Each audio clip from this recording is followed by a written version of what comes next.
Rock history loves its legends. Jagger, Mercury, Morrison. But what about the ones who changed the game without getting the credit? These frontmen shattered expectations, invented new sounds, and redefined what a frontman could be. They inspire the icons we praise today. Join us as we take a look at 10 underrated frontmen who revolutionized rock music. Number 10. Arthur Lee, Love. Set my soul belongs. Arthur Lee was psychedelic rock's secret weapon. While other bands in the 60s were still experimenting with fuzz pedals and acid-drenched jams, Lee was already blending rock with orchestras, flamenco guitars, and jazz rhythms. His band Love dropped Forever Changes in 1967, an album so hauntingly complex and poetic that modern critics rank it alongside Sgt. Pepper's and Pet Sounds. But here's the thing, Love never made it big, and Lee had everything Jim Morrison had. The mystery, the poetry, the raw magnetism. But he refused to play by the industry's rules. He alienated record labels, avoided major tours, and refused to chase commercial success. And just like that, he watched his contemporaries ride his wave to superstardom. His music still echoes in bands like the Flaming Lips and the Last Shadow Puppets. But his name? It's almost as if he's lost to time. Number 9. Ian Curtis, Joy Division.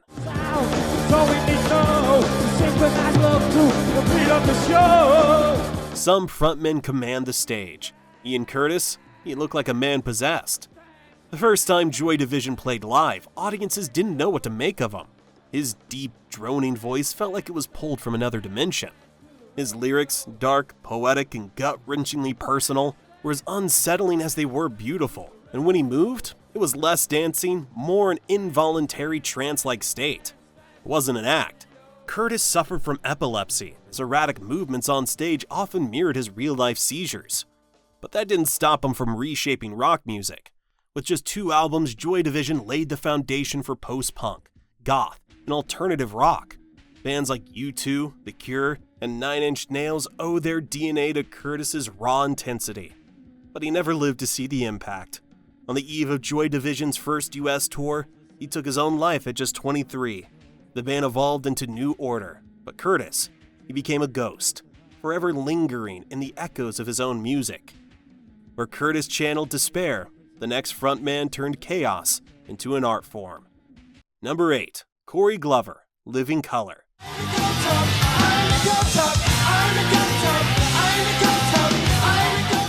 As the voice of Living Colour, Glover was an unstoppable force, fusing hard rock power with gospel soul and funk personality, making every song sound massive. Take Cold of Personality.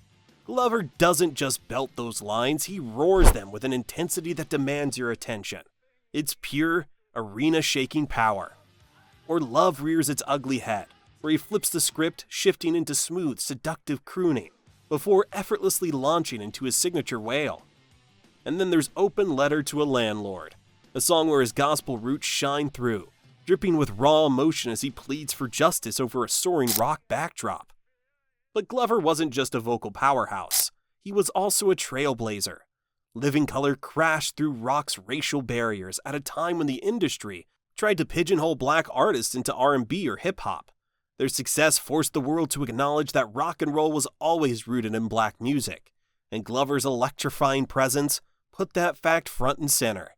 So why doesn't he get the same credit as other 80s rock legends? Maybe because Living Colour didn't exactly fit the industry mold. But if you've ever heard Corey Glover sing, you know his voice is undeniable. Number 7. Roky Erickson, 13th Floor Elevators.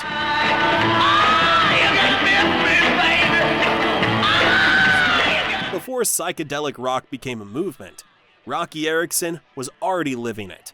The 13th Floor Elevators were the first band to call their music psychedelic rock, and Roky was its wild-eyed prophet. His voice was a mix of raw blues wails and haunted shrieks. Felt like he'd been to the other side and barely made it back. Their 1966 debut, the psychedelic sounds of the 13th Floor Elevators, was decades ahead of its time, influencing everyone from the Stooges to ZZ Top. But the world wasn't ready for Roky. In 1969, he was arrested for possession of a single joint in Texas, where drug laws were brutal. To avoid a prison sentence, he pleaded insanity and was sent to a psychiatric hospital, where he endured electric shock therapy and heavy medication. When he finally got out, he was never the same. His later music took a darker turn, obsessed with aliens, demons, and paranoia. Some thought it was an act. It wasn't. Roky Erickson should have been a legend. Instead, he became one of rock's brightest minds, burned out too soon. Number 6. Peter Hammill, Van der Graaf Generator. Dark with my eyes pressed up tight to the ground. One dream. Progressive rock had a mad scientist. It was Peter Hammill. While bands like Genesis and Yes were busy releasing sweeping epics and intricate melodies, Hammill took Van der Graaf Generator into darker, weirder, and downright terrifying places. His voice was simply a full-body experience. One moment he was whispering like a ghost into your ear. The next, he's wailing like a man being dragged to hell. His lyrics weren't about fantasy lands or mythical quests. They were existential nightmares. Songs about paranoia, madness, and the slow collapse of the human psyche. David Bowie called Hammill one of his biggest influences. Johnny Rotten of the Sex Pistols, also a fan. So why isn't he a household name? Because Van der Graaf Generator wasn't built for radio hits. Their music was too intense, too unfiltered. Even in the prog scene, they were outsiders. But listen to any experimental rock band today, you'll hear Hammill's ghost in every note, or Hammill turned prog rock into horror. The next guy rewrote rock's rulebook entirely. Number 5, Scott Walker. Dry your eyes. Scott Walker started as a 1960s heartthrob, crooning orchestral pop hits in the Walker Brothers. Girls screamed for him. His voice was silk. He had it all. Then he threw it all away. Walker went solo and descended into madness, swapping love songs for orchestral nightmares about war crimes, death, and existential dread. His voice, which was once warm and inviting, became haunted, operatic, and utterly alien. By the 80s and 90s, his music was so experimental that critics didn't know what to do with it. He recorded punching slabs of meat as percussion, made albums where he barely sang at all, created songs that sounded like they belonged in a psychological horror film. But while the mainstream turned away, his influence exploded. Bowie, Radiohead, and even experimental metal bands cite him as a genius. The truth is, Scott Walker could have been bigger than Sinatra. Instead, he chose to terrify everyone. Where Walker pushed boundaries, the next frontman lit them on fire. Number 4, Rob Tyner, MC5. Gotta kick 'em. In the late 60s, while hippies were preaching peace and love, MC5 was the soundtrack to revolution. Tyner, sporting a wild afro and a voice that could shatter concrete, was their battle commander. Their live shows explosive, their politics radical. While other bands were singing about free love, Tyner was yelling, "Kick out the jams, motherfucker," and calling for the downfall of the establishment. Punk rock didn't officially exist yet, but MC5 laid the foundation. Without them, there's no Sex Pistols, The Clash, or Rage Against the Machine. So why isn't Tyner celebrated like Iggy Pop or Joey Ramone? Because MC5 burned too bright too fast. Their politics made them a target, and by the early 70s they were gone. But every time a band grabs a mic and turns music into a weapon, they're carrying on Rob Tyner's revolution. Number 3, Burton Cummings, the Guess Who. I will never be free, no, my baby, no, no. As the voice of the Guess Who, Cummings had one of the most versatile, expressive voices in rock history. He could belt out a stadium-shaking anthem one minute, then slip into a smooth, jazzy melody the next, always with a presence that made him electrifying to watch. Take American Woman, a song so fierce and urgent that it became an anti-war anthem, all driven by Cummings' raw, snarling vocal attack. Then flip to These Eyes, where he dials it all the way down to a soulful, heart-wrenching performance that still gives people chills today. And then there's No Time, where he doesn't just sing the words, he commands them, gliding effortlessly between smooth melodies and gritty rock and roll grit. Cummings wasn't just about the voice though. On stage he was a force of nature, playing piano with the energy of a mad scientist, throwing himself into every lyric, and delivering performances that felt huge even before the Guess Who started selling out arenas. So why isn't he talked about in the same breath as the biggest frontmen of the era? Maybe because the Guess Who never had the mythology of bands like the Rolling Stones or Led Zeppelin. But make no mistake, Burton Cummings had one of the greatest voices in rock, and once you've heard it, you'll never forget it. Number 2. Michael Hutchence, INXS.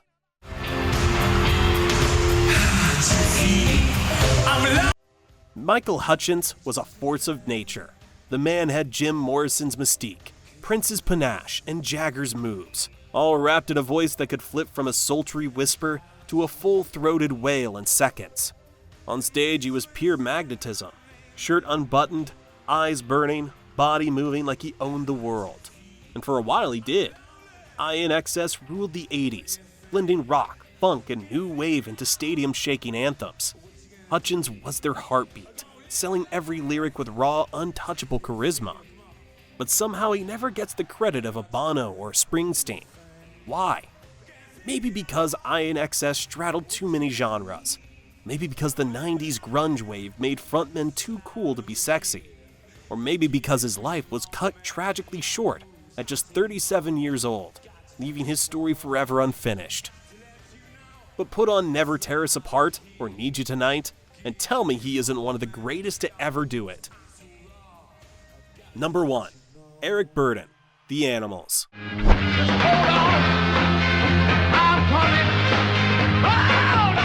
Before metal had its growl and punk had its sneer, Eric Burdon was giving blues rock a menacing edge.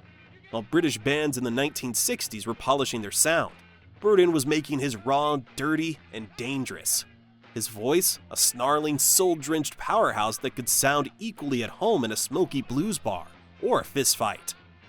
The Animals' House of the Rising Sun was a sonic revolution. That brooding cinematic arrangement, that gravelly, world-weary vocal delivery, it was the blueprint for hard rock and punk decades later. And Burton didn't stop there. He outgrew the Animals, formed War, and started blending funk, soul, and rock before it was cool. Yet despite shaping the sound and attitude of rock's future, Burton rarely gets the credit. But make no mistake, before Plant, before Morrison, before Bon Scott, Eric Burdon made rock dangerous. Who do you think is the most criminally underrated frontman of all time? Drop it in the comments. Let's give these legends the recognition they deserve. And hey, if you love deep dives into rock's wildest stories, forgotten legends, and untold moments, make sure to hit that like button, subscribe, and turn on notifications.